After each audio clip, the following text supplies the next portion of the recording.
ওর বাবা মা আমার কাছে 10 লাখ টাকা টাকার জন্য আমার অনেক মারধর করে। জামালপুরের সরিষাবাড়িতে যৌতুকের দাবিতে হাত পা বেঁধে নববধূকে নির্যাতনের অভিযোগ উঠেছে।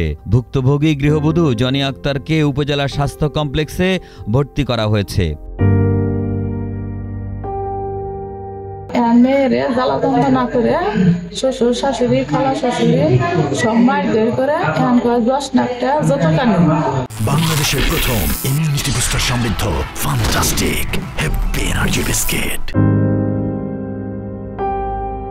গত 9 সেপ্টেম্বর উপজেলার বড় আদ্রা গ্রামের মোফাজ্জল সরকারের ছেলে মোশাররফ হোসেন অন্তরের সঙ্গে একই গ্রামের জুবের আকন্দের মেয়ে জনি আক্তারের বিয়ে হয়।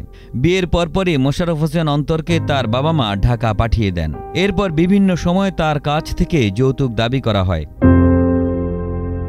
29 অক্টোবর যৌতুকের দাবিতে হাত পা বেঁধে তাকে নির্যাতন করা হয়। পুলিশ ঘটনাস্থল থেকে গৃহবধূকে উদ্ধার করে উপজেলা স্বাস্থ্য কমপ্লেক্সে ভর্তি করেছে। মানে প্রেম করে বিয়ে করছে, বিয়ে করার পরে আর গার্জেনের মাধ্যমে বিয়ে করছে। বিয়ে করার পরে আমারে মানে উদাও হয়ে বলে যায়। তারপরে ওর বাবা মা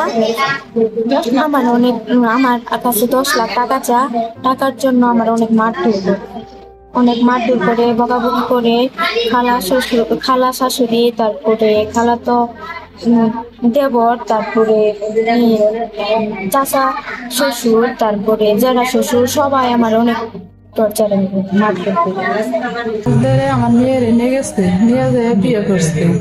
বিয়ে করার পরে ছেলে দিয়ে